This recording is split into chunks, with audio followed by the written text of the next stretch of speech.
Hello friends, welcome to Sandhya Flex. I am Mithilesh Chowdhury. Today explain what are the Camlock fitting used for rubber hose.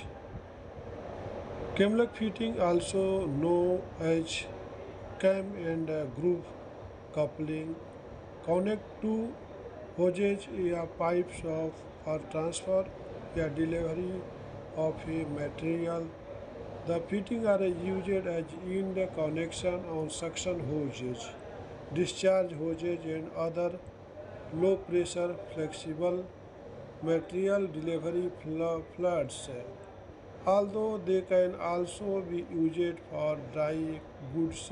So how to camlock fitting work? If any requirement of the rubber hose with one side camlock fitting, other side flange, both side camlock fitting, male and female. Please contact us 9652998932. Our website www.sandhyaflex.com.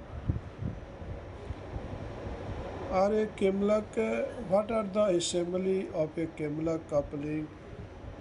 The assembly of Camlock coupling is made of the two pieces, a male plug and a female coupler. See in the images. Thanks for watching Sandhya Flex.